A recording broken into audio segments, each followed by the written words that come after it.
In today's episode, we continue our mini series on SEO with Dale Bertrand of Fire&Spark and hear how he built a career in SEO out of an engineering and AI background.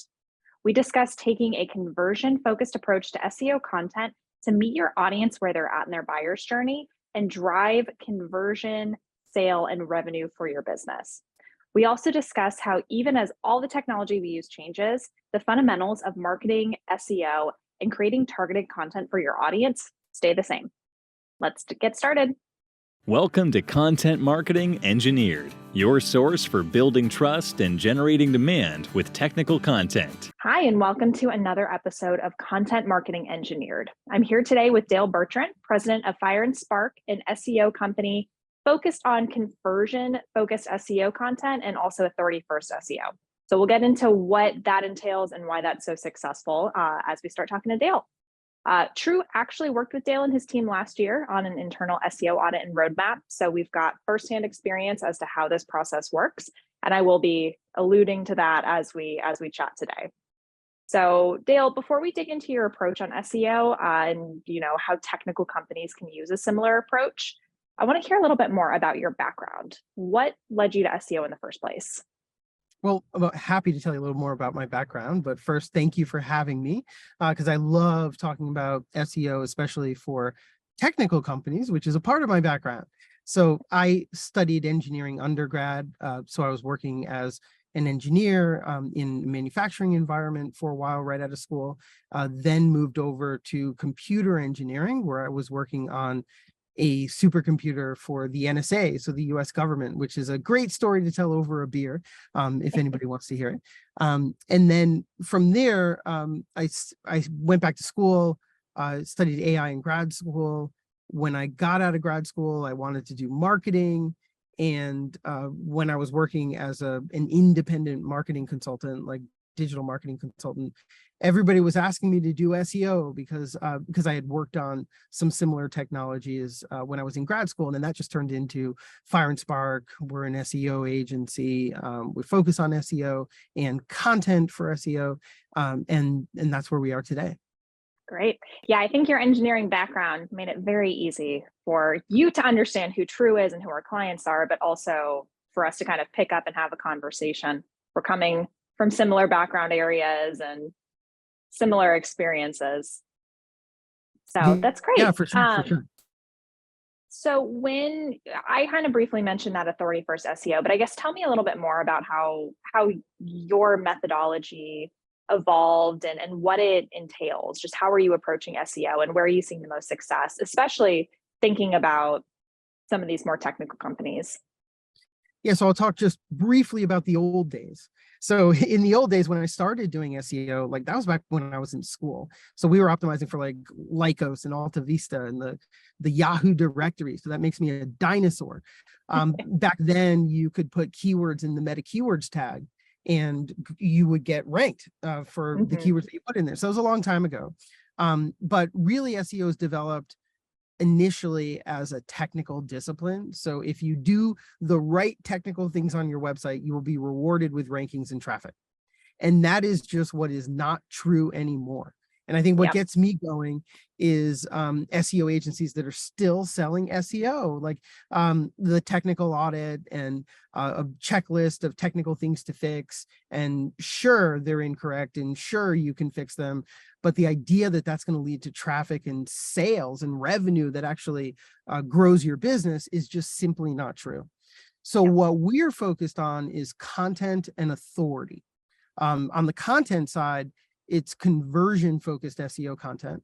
So when we're doing things like content strategy and keyword strategy and looking at your competitors and your site architecture and all that, it's all with conversion in mind. And it turns out that SEO is different when you're optimizing for sales and revenue and you're not optimizing for rankings and traffic. Now, rankings and traffic are important because that's how you're going to get to the sales and revenue, but you really do different things when you're focused on sales and revenue as the ultimate outcome. And one of the biggest things you do differently is you do your conversion strategy first. Now, I got off the phone with a client today, and they were probably expecting me to talk about sitemaps and robots.txt for SEO and all that technical stuff that is no longer going to get you where you need to be. But instead, what we were talking about was their conversion strategy. They have a direct conversion strategy, which is people hitting the buy button on their website for the products that they sell. But they also have an indirect conversion strategy, which is people who are downloading PDF guides, leaving their email address. And then what are we going to do with those email addresses? Yeah. Hit them up with email marketing and also retargeting ads and all that good stuff. But when we start with conversion, you end up with a different strategy. And then when it comes time to actually write content, you're writing content with conversion in mind, which is the keyword you're targeting, but you need to bring people with that particular intent with the content to the conversion points that you've identified up front. So that's what has really changed on the conversion side. On the content side of SEO, which is focus on conversion to move the needle.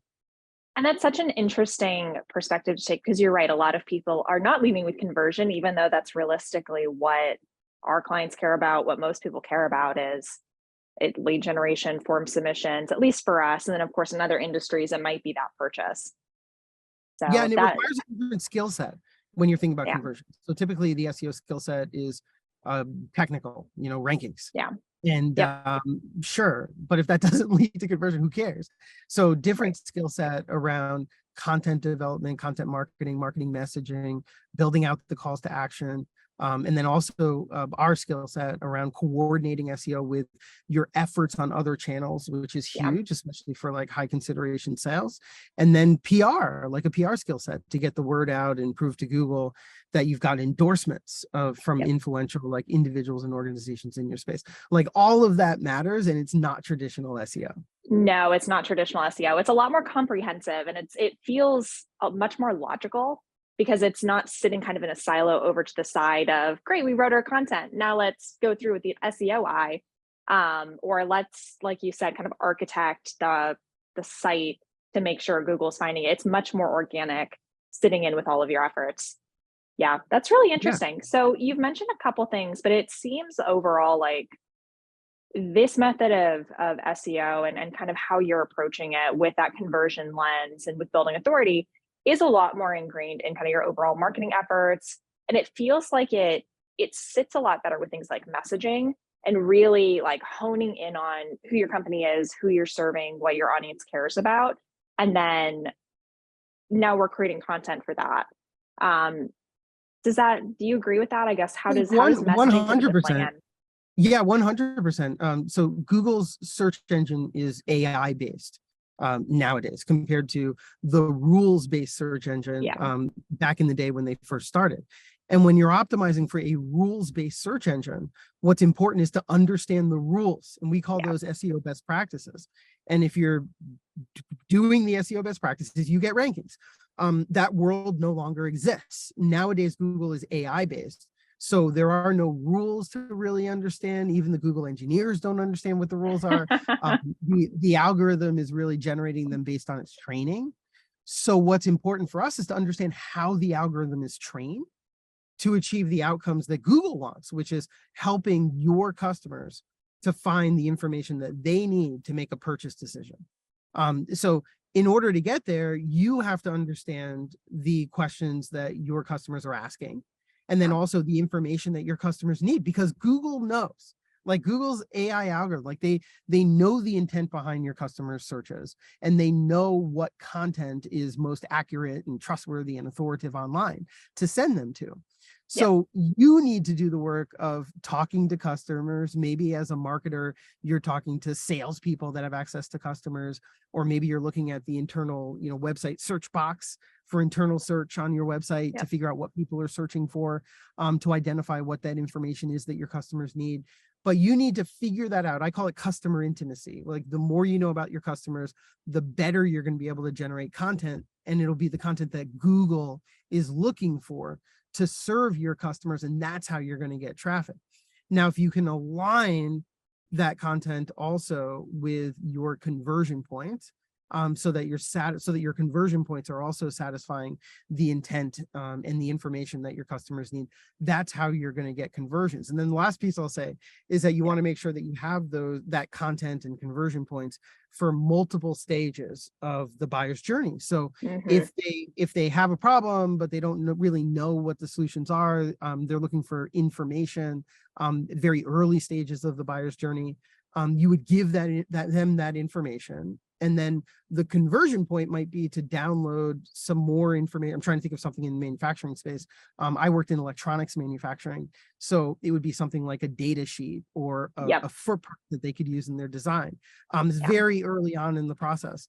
But then farther along in the process, you might already, they're considering designing you in. They've played around. If I'm using the electronics example here. Nope, these are great examples. Yep, they've played around with some simulation models of your part maybe, and now they're interested in pricing, and they want to know, well, what's the volume discount? I understand what the initial parts are going to cost, but so they want to move beyond, send me some sample parts, which would also be a good early stage conversion point and call to action. But that would be talking to somebody or filling out a form around the quantities and volumes that you need. And then later on in the customer journey, you have a design win. You're designed in, they're happy with it, and you might be trying to get additional design wins, or you might be trying to get this engineer that's happy with your products to recommend your parts to other engineers that they happen to know, which would be more of a loyalty stage where you would have a completely different call to action. Maybe it's send your friend a reference board or a reference design or something like that. But we want to be thinking about those conversion points upfront at the various stages of the buyer's journey. And then from there, we start thinking about, well, what type of content are we going to create? What keywords are we going after? And how do we satisfy the intent behind those keywords so that our customers are getting the information that they need to move one step closer to the purchase?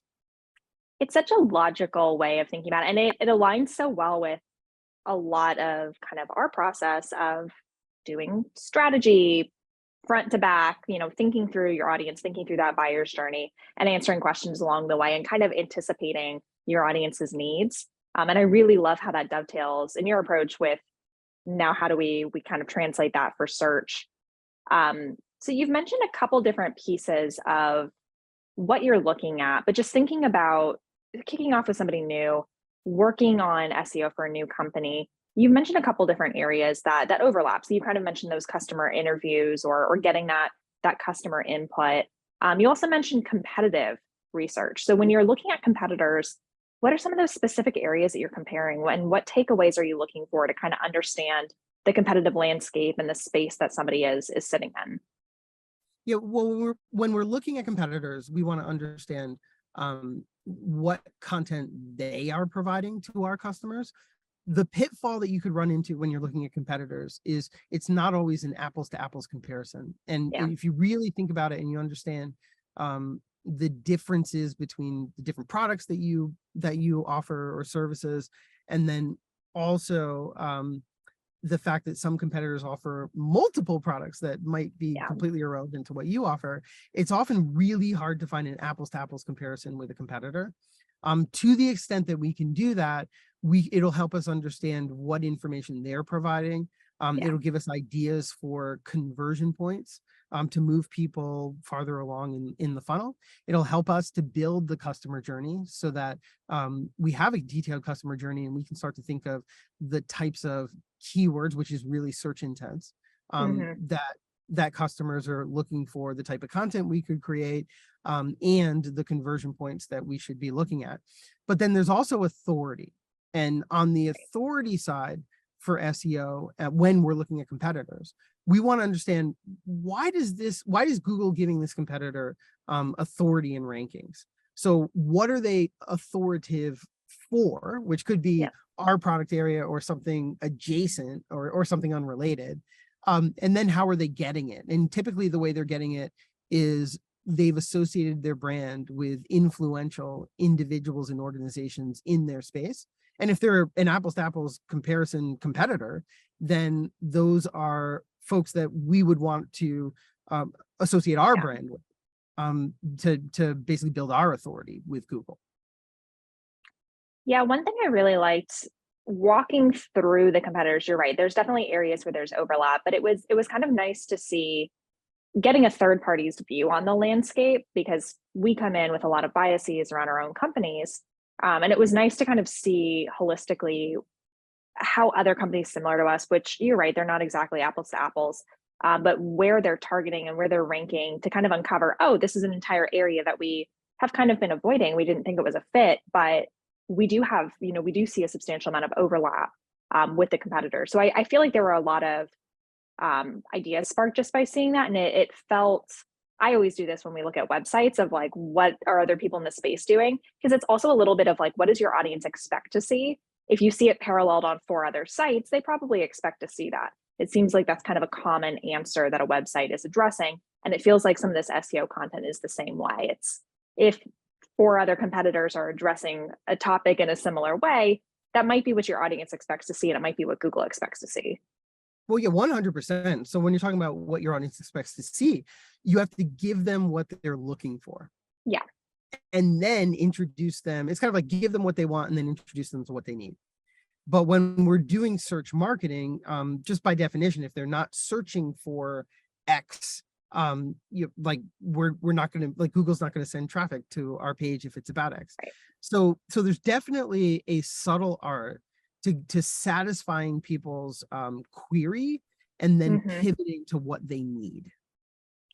That's an interesting topic. And I think this plays in to kind of my next question of, we work with a lot of companies in very niche areas. You've mentioned, electronics manufacturing. So, a lot of the applications, the products, they're very, very specific. And so there are no broad keywords on this. They're all long tail by nature because they're all highly tailored for what they do. And so it feels sometimes like keywords are a losing battle. You write down a list of keywords, you search them all, there's no volume. So I guess, how do you get around that? And how do you approach SEO for technical B2B companies where you might have a really small target or a very specific target of what you're looking for, because it is that specific technology, or it's an emerging technology that has no search volume because it didn't exist, a couple months ago? Yeah, I think about it as drawing concentric circles where we have a bullseye, and the bullseye is really purchase intent keywords. Using the example of electronics, part manufacturer sells discrete circuit or integrated circuits or discrete chips. People who are looking specifically for that type of chip would be in the bullseye because they're looking to buy a part, and the website that we're working on is selling those parts. But then a little bit adjacent to that would be people who are looking for information about designing systems that basically in the applications areas that are relevant to these parts. So it could be something like aviation or motor drive or automotive, but we want to get specific in terms of the applications.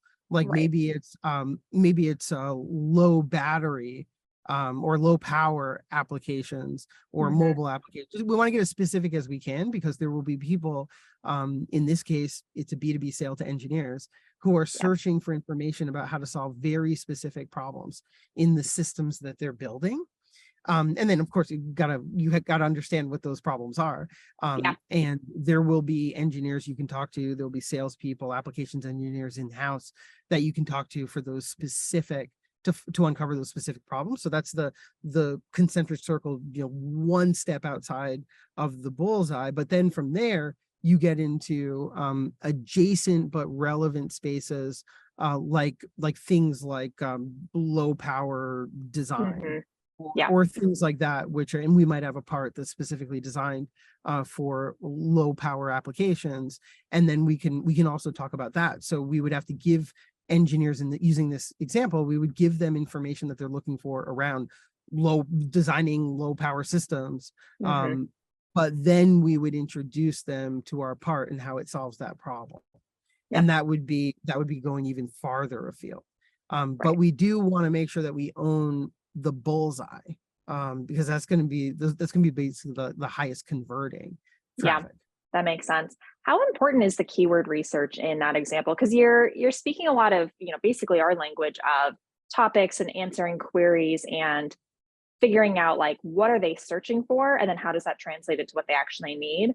But I guess where does like how important in this process is specific keyword research, and is like, thinking back to the old days of SEO, women's trail running shoes, size 7, like how important is it to really architect out what that query is, and where does it appear on the page? I guess how does the keyword specifically play into that? How critical are they? So keywords are helpful, but they can be misleading. So what we really want to know at the end of the day is what information do our buyers need to make a purchase decision? And one of many ways that we use to figure that out is to look at the keyword volume in our space of keywords that are relevant to the products or services that we offer. But when we're looking at keywords, a lot of times people don't understand that there's like multiple intents behind a keyword. If people were looking for, and I'm just trying to think of a great example here, like and a discrete amplifier or something like a chip. Are they looking for a footprint for a design? Are they looking for a data sheet and just trying to figure out if this part might even make sense?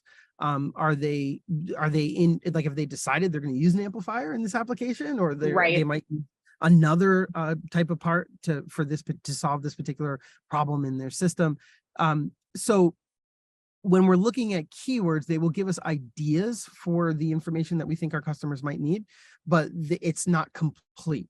There are multiple intents behind a keyword, and there will be intents that do not show up in the keyword research. That's really important, especially with low volume B2B spaces, like the ones that we're talking about.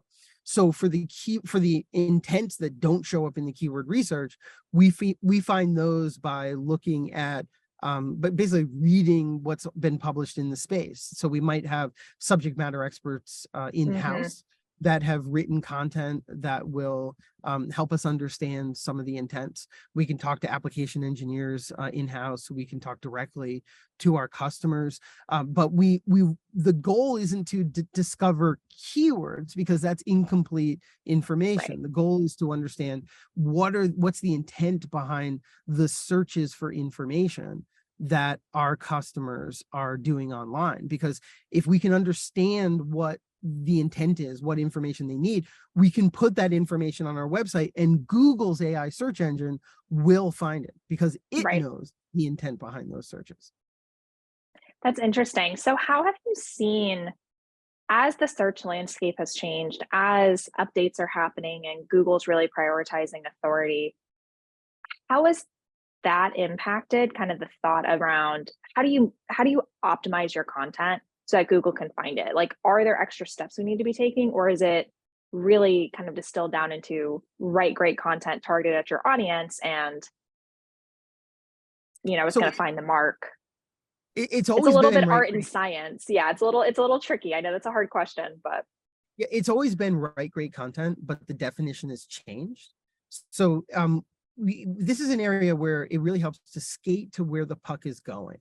And where the puck is going is that Google is doing a much, much better job. I would say they're 90% of the way there, of understanding what your customers are searching for, and also understanding if you satisfy that query in the content that you're writing. So it really comes down to like the new definition of great content, which is that it's useful to your customers when they're making a buying decision. And it's accessible at the end of the day. So there's, that's where we get into like it's written in their voice, using, the level that they could understand. And it meets them where they're at so that they're not turned off by it.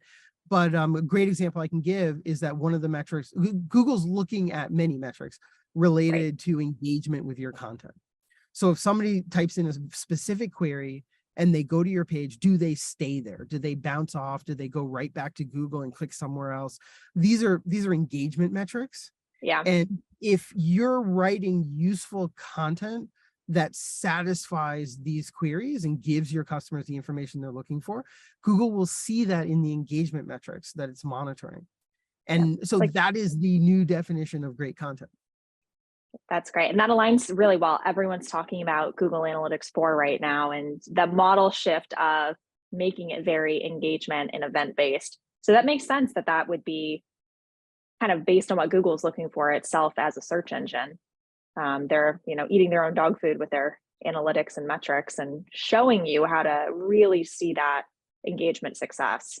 Yeah, and one So tip that I'll totally give is makes that, sense. Mhm. like, I mean, just one tip. A lot of this, what we're talking about is us as marketers doing a better job of understanding the intent behind a keyword. And if you're doing keyword research for SEO, I highly recommend that before you optimize for a keyword, you type that keyword into Google and see what appears on the search results page, because Google has a lot of data, a lot of behavioral data around what people click on, what they engage with when they type in that keyword. So Google's AI is doing a good job of predicting what somebody will click on, and you can see it when you Yeah. look at what Google's AI included on the search results page.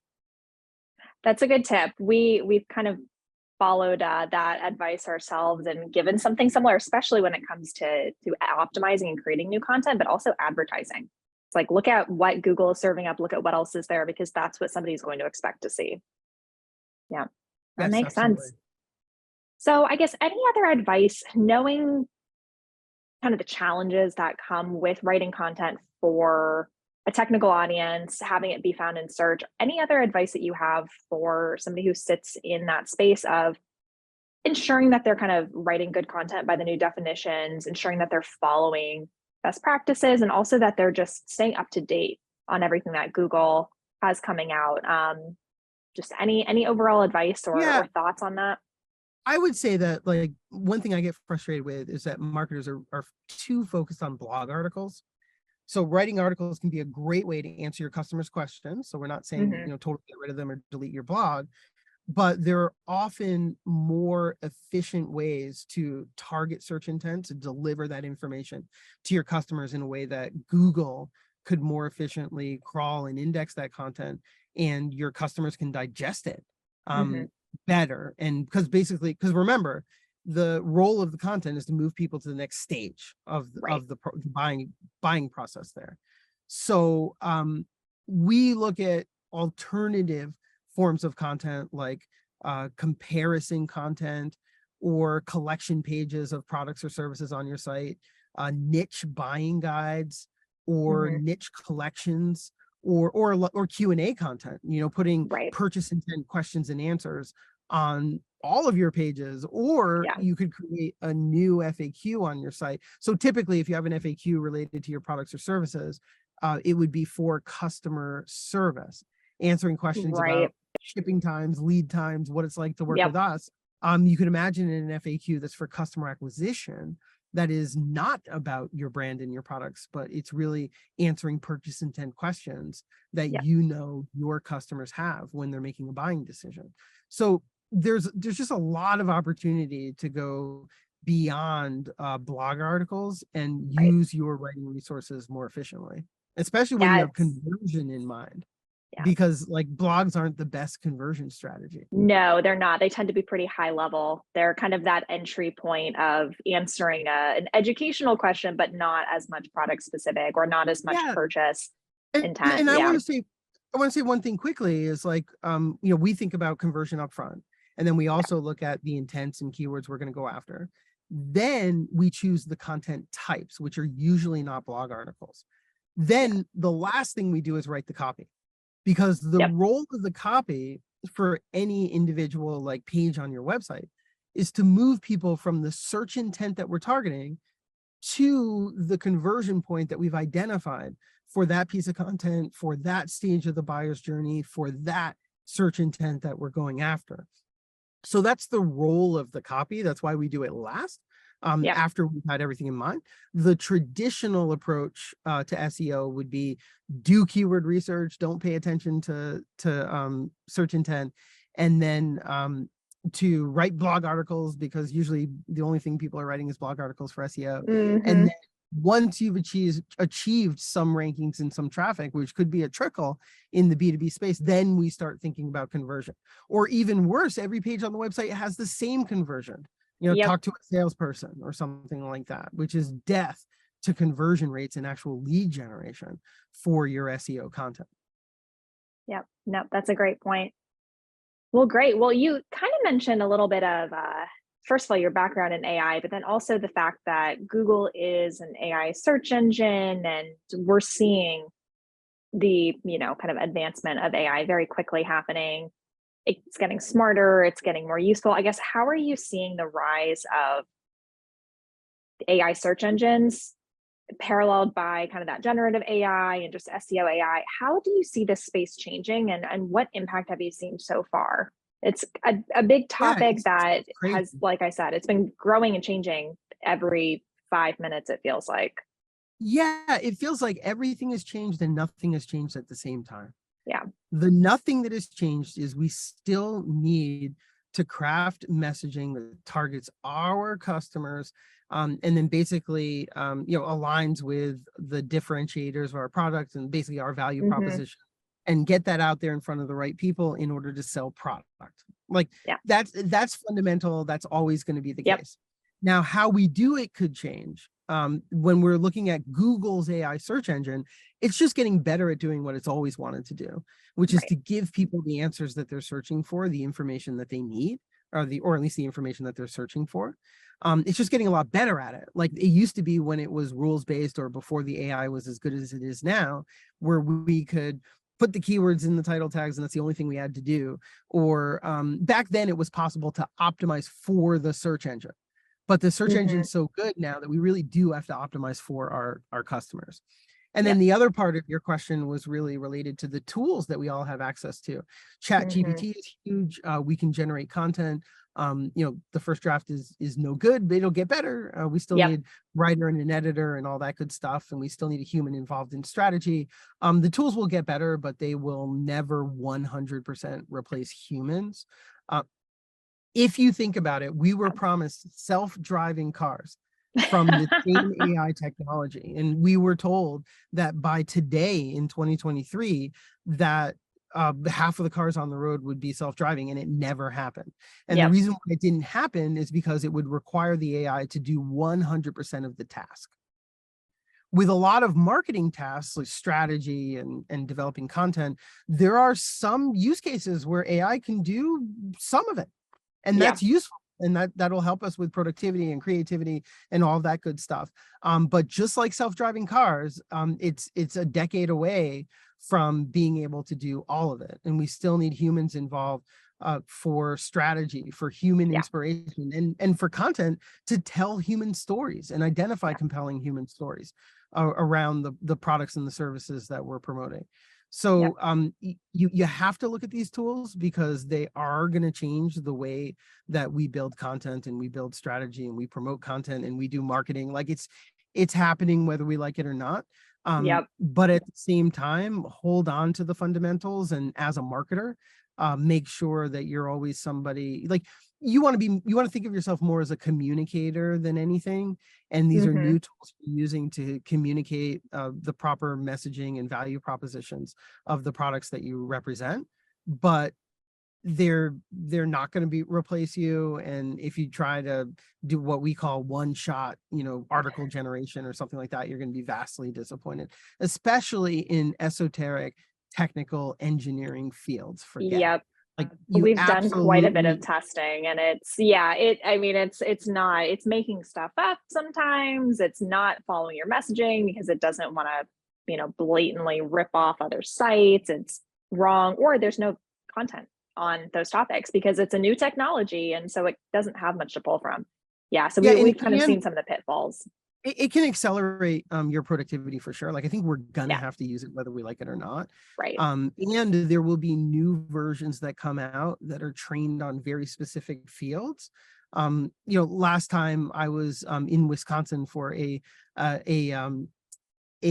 conference that was targeting manufacturing. I met the owner of a business that does precision welding specifically for hatches for submarines. Very, very specific. Yep. There will be a time that these generative AI tools are trained on very specific esoteric fields like that, and they can be more helpful, but you're Yeah. still going to need humans in the mix. So Yep. I just don't see it. I don't see it getting there. No, that makes a lot of sense. Well, great. Well, Dale, thank you so much for your time today. I guess, is there anything else before we we kind of sign off that around the topic of search and content and everything we've been talking about, anything else that you feel is important for a technical B2B audience to know or to kind of think about as Yeah, we're I mean, what I would say is that like every business is different in terms of what you sell, who you sell it to, the value proposition behind your products. So I'd be happy to take a look at people's site if they wanted to really dig into it and figure that out. Something I really enjoy doing. On presentations like this, we're able to give some high level guidelines that help people understand like how to think about content in SEO. Yeah. Especially for niche technical spaces. But you really have to dive into or work with a marketer to dive into your specific needs to understand what that content strategy, messaging strategy, conversion strategy would look like. Yeah, that's great. So we'll put some of your info kind of in the show notes, but I guess where can people find you if they want to know more about you, about Fire&Spark, start a So feel free conversation? feel free to email me directly. I mean, I have an engineering background, which is why I love talking to manufacturing companies. I'm Dale, Dale, at fireandspark.com, all spelled out. You can find me on the internet, Dale Bertrand. Speak at a bunch of conferences, so I've got a lot online. So I'd be happy to talk to folks. I love talking about this stuff. If you want somebody to just take a quick look at your website. Great. Well, thank you so much, Dale. I really appreciate you taking the time and kind of walking us through your approach, what you've seen working, just especially with your background, knowing this audience and kind of knowing the types of content and types of queries that we're answering. So I really appreciate your time today, and I'm sure our listeners do too. All right, cool. Yeah, thanks for having me. It's a fun conversation. Thanks for joining me today on Content Marketing Engineered. For show notes, including links to resources, visit truemarketing.com/podcast. While there, you can subscribe to our blog and our e-newsletter and order a copy of my book, Content Marketing Engineered. Also, I would love your reviews on this podcast. So please, when you get a chance, subscribe and leave me your review on your favorite podcast subscription platform. Thanks and have a great day.